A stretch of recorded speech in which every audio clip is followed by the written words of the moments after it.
2008 წელი. აგვისტოს 9 დღეები. ვეფხია კასრაძე. ნუ გაგიკვირდებათ, რომ ძულს რუსული მოდგმა და მათი იმპერიული ზრახვები და ვიბრძოლებ მანამდე, სანამ სრულად არ გათავისუფლდება საქართველო რუსეთის მარწუხებიდან, თუნდაც ამ ბრძოლას შევეწირო. შუაღამისას ტელეფონის ზარი გაისმა. არ მეძინა. თითქოს ველოდი ამ ზარს.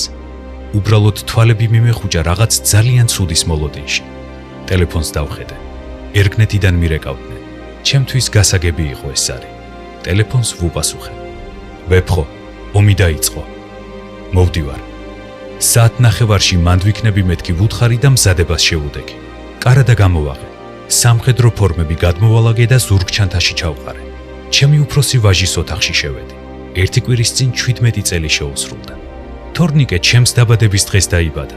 მაშინ 20 წლის ვიყავი. ისეთი გაოცებით გავყურებდი თითქოს ამ 17 წლის მანძილზე პირველად ვხედავდი და თითქოს ჩემს გვერდით არ იზრდებოდა. ჩემს ცოლ-შვილზე მეტად ყოველთვის ჩემი ქვეყნის ბედი მადარდებდა. პირველად მაშინ მივხვდი, რამდენი რამ მოვაკელი ჩემს შვილებს.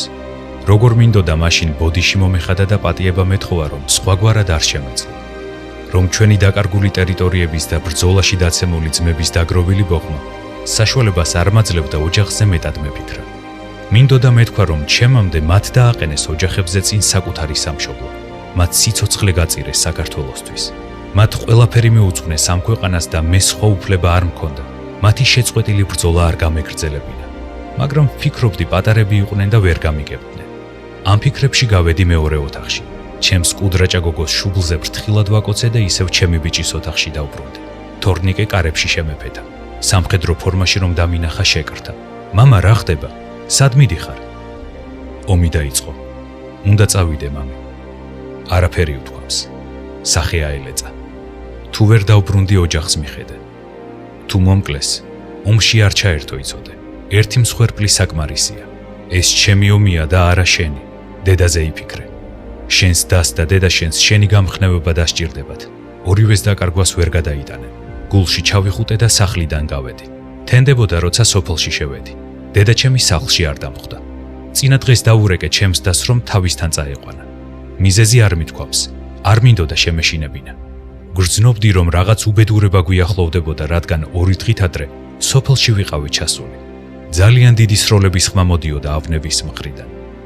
სროლების ხმა არ გამკვირვებია, რადგან 19 წელი მიჩვეული ვიყავი ამ ხმას, მაგრამ ეს უკვე იმ ხმებს აღარ ჰგავდა, რადგან ამ კალიბრის ბომბები აქამდე არასდროს გამოუყენებიათ. ომში გაზრდილი კაცისთვის ამის გარჩევა ძნელი არ იყო. გარდა ამისა, ჩემი ყურადღება მიიქცია ძაღლების ყმულმა და ძროხების უმიზეზო ბღაველმა ღამით. მოსალოდნელ საფრთხეს ყველაზე მეტად ცხოველები და ფრინველები გრძნობენ. სწორედ ამიტომ მინდოდა დედაჩემის წაყვანა ჩემს დასთან, გორთან ახლო სოფელში. მეგონა იქამდე ვერანაირი ტყვია და ბომბი ვერ მიაღწევდა. რას ვიფიქრებდი, რომ გორიც ცეცხლის ალში გაეხვეოდა და დედაჩემი გორიდან 3 კილომეტრში მდებარე სოფელში ბომბის ნამსხვრევით დაიჭრებოდა. მაშინ რუსთავში მყავდა ცოლ-შვილი. 1 წლის ნაყიდი მქონდა ბინა. დედაჩემს ქალაქში ცხოვრებაზე კატეგორიულად უარი ჰქონდა ნათქვამი, ამიტომ არ შემითავაზებია რუსთავში წაყვანა. რადგან დედა წაყვანილი დამხვდა, პირველი რაც მიზნად დავისახე, ეს იყო სოფლის მოსახლეობის დაუყოვნებლივ გაყვანა. რადგან ისეთი დაბომბვა მიდიოდა, ბომბსაფარის გარეშე დიდი მსხვერპლი შეიძლებოდა ყოფილიყო. მაგრამ არ იყო ადვილი მრავალი წელი ომში ნაცხოვრები ადამიანების დარწმუნება. მიუხედავად იმისა, რომ ასეთი მასშტაბური და ძლიერი დაბომბვა არასოდეს უნახავთ. ვიცოდი, საკუთარი სიცოცხლის ფასადაც არ დატოვებდნენ იმ სახლებს, რომლებსაც მთელი ცხოვრების მანძილზე აშენებდნენ და ამშვენებდნენ. ვიცოდი, რადგან მეც ერთ-ერთი მათგანი ვიყავი. რადგან ჩემთვისაც ისეთივე ძვირფასი იყო თითოეული შარაგზა თუ ორღობე, როგორც მათთვის. იქ სულ სხვანაირად ვსუნთქავდი. იქ სულ სხვანაირი იყო სიცოცხლე. იქ მცხოვრები ხალხიც ჩემი სულის და სხეულის ნაწილად მიმაჩნდა ყოველთვის. ჩემს სოფელს ერთ დიდ ოჯახად აღვიქვამდი, რომელსაც ჩემი მუდმივი დაცვა სჭირდებოდა. ალბათ ამ კუთხის უზომო სიყვარულიც ჩრდილავდა საკუთარ შვილებზე ფიქრებს. ერთ-ერთი მიზეზი ალბათ ეს იყო. განთიადისას ჩვენ სამხედრო ძალებს უკვე მთელი პერიმეტრი ჰქონდათ დაკავებული და მთელ პერიმეტრზე ყველა სიმაღლეს ჩვენ ვაკონტროლებდით. ჩვენი არტილერია დიდ ზიანს აყენებდა მტერს. როკის გვირაბიდან გამოსულ ტანკებს არ აძლევდა გადაადგილების საშუალებას. მალე ქართულსაზე რუსული ავიაცია გამოჩნდა, რამაც ომის ბედი მთლიანად შეცვალა. დაბომბეს ცხინვალი, გორი და საქართველოს სხვადასხვა კუთხეები. მოგვიანებით გავიგეთ, რომ გორის სატანკო ბაზის დაბომბვის დროს ჩვენი სოფლის საუკეთესო შვილი, რომელიც უმცროს ძმად მიმაჩნდა. ჩვენი გუჯაინაური დაიღუპა. თავზარი დაგვეცა ყველას. მალევე ჩემი მეუღლისგან შევიტყვე, რომ ჩემი ბიჭი ჩემთან წამოსულა. მითხრა, რომ ტელეფონი გათიშული ჰქონდა და ვერ უკავშირდებოდა. სახლში გამოვიქეცი. ვიცოდი თუ ცოცხალი იყო პირველი სახლში მევიდოდა. თავისი სამხედრო ფორმა სოფლის სახლში ჰქონდა დატოვებული. რომ დავინახე ამოვისუნთქე შვებით. პირველად მაშინ მივხვდი რაოდენ მძიმეა, როცა შენი სისხლხორცი სიცოცხლე ყოფნა არ ყოფნის სასწორზე დევს. თავი ვერ შევიკავე და გაბრაზებულმა შევყურე. ეს დაგიბარე ბიჭომე. რა გაყვირებსო ღიმილით მითხრა. მთელი ცხოვრება სამშობლოს სიყვარულს გვინერგავდი. ბავშვობიდან ჩვენი წინაპრების გმირობაზე და მათ თავდადებაზე გვიყვებოდი. მამა შენი რომ ომში წასულიყო, შენ რას იზამდი? ქალაქში დაელოდებოდი თუ მის გვერდით დადგებოდიო. ეს სიტყვები იყო ის კითხვა, რომელსაც პასუხი არ ჰქონდა და ვერც ვერასდროს მოუძებნიდი პასუხს. სამშობლოს სიყვარული ჭაობს გავს. რაც უფრო ღრმად შედიხარ, მით უფრო ღრმად ეფლობი მის წიაღში და თავს ვეღარასოდეს დააღწევ.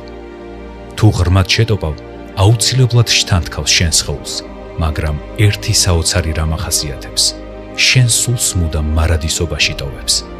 პირველად მაშინ მივხვდი, რომ საკუთარი შვილიც მყავდა ჩათრეული ამ უზარმაზარ ჭაობში და ყველაფერი უნდა მეღონა, რომ ის მაინც გამეყვანა ნაპირზე. როგორც იქნა დავითანხმე, რომ უკან დაბრუნებულიყო და მეც პირობას ვაძლევდი, რომ როგორც კი მოსახლეობის ევაკუაციას მოვახდენდით, მაქსიმუმ 2 დღეში მეც დავბრუნდებოდი რუსთავში. ამაში ისიც დამეხმარა, რომ საღამოს ტანკებმაც საბოლოოდ დატოვეს ცხინვალი. მახსოვს, მაშინ წინ გადავუდექი ტანკებს და მთელი კოლონა გავაჩერე. სად მიდიხართ, სად გვტოვებთ მეთქი? მითხრეს, რომ მომიწავაგეთ და უკან ვიხევთო. თავადაც გაცოფებულები იყვნენ. ტანკისტებმა ძლივს დამამშვიდეს. არა ადამიანურად ვხრიალებდი. რატომ, ღმერთო, რატომ? მე რამდენად წაგებული ომი, მე რამდენე? მახსოვს, ტანკებიდან ჩამოხდნენ მეომრები. თავები მომადეს თავზე. ერთმანეთზე მხარზე ხელშემოხვეულებმა წრე შეკრეს და რამდენიმე წუთი თავდახრილები მდუმარედ იდგნენ. შემდეგ ჩამიხუდეს და ნაპირზე გადამიყვანეს. დიდხანს ვეღარ შეყოლმდებოდნენ, რადგან ავიაცია ნადირობდა მათზე და საჭირო იყო ტანკები ტყეებში დაემალათ, რადგან ბაზებსაც ბომბავდნენ. მე აღარაფერი მithქვამს. ვიდექი ქანდაკებასავით გაქვეებული სანამ ბოლო ტანკმა არ ჩაიარა. ყოველთვის რაც საუკეთესო თვისებად მიმაჩნდა ჩემში ეს იყო, რომ არასდროს ვნებდებოდი. რაც უფრო მეტი იყო ტკივილი, მით უფრო ვძლიერდებოდი, მით უფრო მეტ ძალას ვპოულობდი საკუთარ თავში, მით უფრო მიპყრობდა ბრძოლის ჟინი. და თუ რამემ გადამაწყვეტინა ჩემი ისტორიის პატარა ფრაგმენტი მომეყოლა თქვენთვის, ეს არის ის, რომ არასოდეს უნდა დანებდე, არასოდეს უნდა გატყდე, რაც არ უნდა მარტო დარჩე. როგორ უიმედოდაც არ უნდა იყო, უნდა იბრძოლო ბოლომდე, ბოლო ამოსუნთქვამდე და არასდროს დანებდე. ალბათ ბრძოლის დაუოკებელმა ჟინმა მაცოცხლა აქამდე და მომიყვანა დღევანდელ დღემდე. მე ხომ მიჩვეული ვიყავი, ჯარი გადიოდა და ჩვენი დასაცავი ხდებოდა მიმდებარე სოფლები. ასე იყო დიდი და პატარა ლიახვის და ფრონეს ხეობის სოფლები 2008 წლამდე. მაგრამ ახლა იძულებულები ვიყავით დროებით დაგვეტოვებინა მშობლიური მიწაწყალი, რადგან არ გვქონდა სათანადო შეიარაღება, რომ მტერი შეგვეჩერებინა. უაზროდ სიკვდილს ჯობდა დროებით გავრიდებოდით და პარტიზანულად გვებრძოლა. ეს იყო ჩემი გეგმა. იმ ღამეს ჩემი ვაჟი როგორც იქნა გავგზავნე. ახლა კი სოფლის მოსახლეობა უნდა დაგვერწმუნებინა და გაგვეყვანა. როგორც იქნა, გვიან ღამით დავინახეთ თანასოფლელები. როგორც ჩემ შემთხვევაში, ბევრმა მამამ შვილის გამო დატოვა სოფელი, რადგან თუ მამები არ გავიდოდნენ, შვილებიც ჩარჩებოდნენ ლომის ხახაში, საზარბაზნე ხორცად. დილით საბოლოოდ დადასტურდა გუჯაინაურის დაღუპვის ამბავი. უნდა მოგვესწრო მიცვალებულის გადმოსვენება გორის მორგიდან, სანამ რუსები დაიკავებდნენ სოფელს. სავსე იყო გორის მორგი მიცვალებულებით. საშინელი სუნი იდგა შიგნით. გვამები ნელ-ნელა იღრწნებოდნენ, რადგან შენობაში არ იყო სათადარიგო ტემპერატურა, გარეთ კი საშინლად ცხელოდა. როგორც იქნა ვიპოვეთ ჩვენი ძმის ცხედარი. თავი წამოუწია, კეფა მთლიანად ჰქონდა გაგლეჯილი. 18 წელი გავიდა მას შემდეგ, მაგრამ გუჯაინაურის სისხლის სუნი დღემდე არ გამქრალა ჩემი ხელებიდან და არც არასდროს გაქრება, სანამ ცოცხალი ვარ, სანამ ჩვენი ტერიტორიები სხვებს ეკუთვნის. ალბათ ეს გმირული სისხლის სუნი მაძლევს ძალას, რომ ვერ ვჩერდები, რომ არ ვნებდებით. 10 აგვისტოს მივაბარეთ მშობლიურ მიწას ჩვენი გმირი ბიჭი. იმ ღამესვე დავტოვე სოფელი. დილით განთიადისას რუსული ურდო შემოესია დაცარიელებულ სოფელს და როგორც რამდენიმე დღეში შევიტყვეთ, მთლიანად გადაწვეს. მხოლოდ რამდენიმე სახლი გადაურჩა ხანძარს. ღორებმა ჯერ გაძარცვეს, შემდეგ კი ცეცხლს მისცეს მთელი სოფელი. თემურლენგის მერი ასეთი რამ მგონი არც ერთ მტერს უქნია ჩვენს მიწაზე. დევნილების დასაბინავებლად ვაპირებდით წასვლას, რომ ტელეფონმა დარეკა. ჩემი დარეკავდა გორის ახალდაბიდან. მათი სახლის წინ ბომბი ჩამოვარდა. რკინის ღობე გაგლიჯა და დაიჭრა. სისხლი გამეყინა, მაგრამ რომ მითხრა დედაც დაჭრილი იყო, ვიგრძენი ტვინიდან ფეხებამდე რაღაც საშინელმა როგორ დამიარა. თითქოს მეხი დამეცა. ცოტა ხანი გაშიშებული ვიდექი. ჩემი დის საუბარი აღარ მესმოდა. თურმე დედა ჩემი არ აძლევდა უფლებას, რომ ჩემთან დაერეკა. რომ გაიგოს დაჭრილი ვარ, შემოვა ჩემს გასაყვანად და მოკლავენო. ასეთია დედის გული. ურჩევნია სისხლისგან დაიცალოს, ვიდრე შვილის სიკვდილი გაიგოს. გიჟებივით მივქროდით გორისკენ. გორის შესასვლელთან ავიაციისგან დაბომბილი ჯავშან ტექნიკა იყარა. ნახევრად დამდნარი მზის პირზე. რამდენიმე წუთში სოფელ თედოწმინდას მივატეკით. ჩემი დის სოფელი უკვე რუსებს ჰქონდათ დაკავებული. გზაზე დაცხრილული მანქანები ეყარა. 500 მეტრში რუსებს ჰქონდათ გადაკეტილი ტრასა. მთაზე სნაიპერები ისხდნენ. მთლიან პერიმეტრს აკონტროლებდნენ. მთისწვერიდან მდინარე ლიახვამდე. სოფელში შესვლა შეუძლებელი იყო. თედოწმინდაში ძირითადად აზერბაიჯანული მოსახლეობა ცხოვრობს. სწორედ ამ ხალხის დახმარებით მოხერხდა დაჭრილი დედისა და დის გამოყვანა. სამიდან მხოლოდ ერთ საავადმყოფოში შეძლეს ძვლიდან ნამსხვრევის ამოღება. მხოლოდ ჩემი გვარის კაცმა, სოსო კასრაძემ შეძლო ამ რთული ჭრილობის დაძლევა. მერვე საავადმყოფოში, თემქაზე. როგორც თბილისის, ასევე რუსთავის სკოლები და საბავშვო ბაღები გადაჭედილი იყო დევნილებით. ზოგიერთმა მოხუცებულმა ჯიუტად არ დატოვა საკუთარი კერა. მაგრამ როდესაც რუსები შემოვიდნენ და მასიურად დაიწყეს ხალხის ხოცვა და სახლების გადაწვა, ზოგმა ძლივს გაასწრო, ზოგიც საკუთარ სახლებში დაწვეს ცოცხლად. ზოგმა ბაღებში მოასწრო და იქიდან უყურებდნენ რუსულ სისასტიკეს. ჯერ როგორ ძარცვავდნენ და შემდეგ ცეცხლს უკიდებდნენ ეზოში თუ კი რამე შენობა იდგა. არ ინდობდნენ არაფერს, თუ რამე სულიერი მოძრაობდა. ადამიანი იყო თუ ცხოველი. ვინც უფრო ბოლოს დატოვა იქაურობა, უფრო დიდ სისასტიკეს ყვებოდნენ რუსებზე. იქ გავიგეთ სწორედ, რომ ჩვენი სოფელიც მთლიანად გადაუწვამთ. ვინც გარბოდა, ზურგში ტყვია დააწიეს. ვინც ტყვედ მოიხელთეს, ვინც ცოტა ახალგაზრდა იყო, ადგილზე დახვრიტეს. ხანში შესულ კაცებს სიკვდილის პირამდე სცემეს და ცოცხალ-მკვდარი დაყარეს. ერთიც არხში ჩააგდეს. ამ კაცებიდან ორი ბიძად მეკუთვნოდა. იმ დღესვე გადაწყდა, რომ რაც არ უნდა დაგუჯდომოდა, სოფელში უნდა შეგვეღწია. ამ დროს რუსები უკვე გორში დათარეშობდნენ და გორიდან 30 კილომეტრის სიღრმეში შესვლა არ იქნებოდა ადვილი. ეს თვითმკვლელობას ნიშნავდა, მაგრამ მაინც შევედით. სამნი. დაახლოებით 20 წელი გრძელდებოდა ეს კონფლიქტი, მაგრამ პირველად ვნახე გადამწვარი ჩემი სოფელი. ალბათ იმიტომ, რომ პირველად დავტოვე მტრისპირისპირ მარტო. ძნელია სიტყვებით გადმოვცე თუ რას განვიცდიდი მაშინ, როდესაც გადამწვარ სოფელში შევედი. თითქოს ხელში შიგნით ცეცხლი მეკიდა იმ ჩამქრალ სახლებივით, რომლებსაც წინა დღეს ცეცხლი ეკიდათ და ალაგ-ალაგ ისევ კვამლი ასდიოდათ. გზებზე დახოცილი პირუტყვი, ეზოებში კი დახოცილი ძაღლები ეყარა. გახრწნილი პირუტყვის და კვამლის სუნი ერთმანეთში არეულიყო. ამ საშინელ სურათს ერთი რამ კიდევ უფრო ამძიმებდა. ეს იყო სიჩუმე. სამარისებული სიჩუმე. რამდენიმე დღის წინ სიცოცხლით სავსე სოფელი თითქოს ერთ დიდ სასაფლაოდ, ნასახლარების სასაფლაოდ ქცეულიყო. არსით ხმა, არსით ძახილი. მშობელი მშობელს არას ეტყოდა. ზოგჯერ კი ტანჯვით ამოძახილი ქართლის გულშია წყნესა ისმოდა.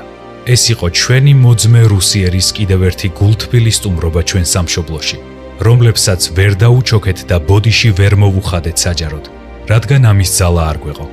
სასაცილოა სატირალი რომ არ იყოს. ვინც დედა დამიჯრა, მეგობრები და ბიძაშვილები დამიხოცა. სოფელი გადამიწვა და საკუთარი მიწაწყალი მიითვისა, ჩემი ქვეყნის მტერია და ჩემი ქვეყნის მტერს ბოდიშს ვერ მოუხდი. პირიქით, შურს ვიძიებ და ვაზღვევინებ, როგორც შევძლებ და სანამდე შევძლებ. ამიტომ ნუ გაგიკვირდებათ, რომ მძულს რუსული მოდგმა და მათი იმპერიული ზრახვები და ვიბრძოლებ მანამდე, სანამ სრულად არ გათავისუფლდება საქართველო რუსეთის მარწუხებიდან, თუნდაც ამ ბრძოლას შევეწირო. ეს მხოლოდ პატარა ფრაგმენტია იმ დიდი რუსული სისასტიკის, რაც მე მინახავს ჩემი ცხოვრების მანძილზე და გადამხდენია. ალბათ მოვა დრო და წიგნსაც გამოვცემ, სადაც დაწვრილებით იქნება ასახული რუსების მიერ 80-იანი წლებიდან დღემდე ჩადენილი დანაშაული საქართველოს წინააღმდეგ. ასევე ჩვენი შეცდომები, ზოგი ცნებსით, ზოგი უნებლიეთ. დიახ, მომავალმა თაობამ უნდა იცოდეს, ვინ არის მტერი. ასევე უნდა იცოდეს, რომ დიდ მონაპოვარს დიდი მოფრთხილება და დაცვა სჭირდება და რომ ჩვენი შეცდომები აღარ უნდა გაიმეორო. არასოდეს უნდა დაგავიწყდეს, რომ ქართველის დამარცხება მხოლოდ ქართველის ხელით არის შესაძლებელი. ასე ამბობდა საქართველოს დაუძინებელი მტერი შაჰ-აბასი, რომელსაც ქართული ხასიათი ძალიან კარგად ჰქონდა შესწავლილი. საქართველოს დაბადებიდან დღემდე თუ კი რამე ბრძოლა წაგვიგია 99% შიდა ღალატით მომხდარა. დღესაც თუ რამე უბედურება გვჭირს მხოლოდ შიდა მტრობით და გაუტანლობით. ამიტომ სანამ მტერსა და მოყვარეს არ გავარჩევთ, არ ვამხელთ, ყველას და ყველაფერს თავის სახელს არ დავარქმევთ, მუდამ ამ დღეში ვიქნებით. არასოდეს დაგავიწყდეს. მტერი მოყრულად მოსული, მტერზედაც უარესია. 2026 წელი, 7 აგვისტო.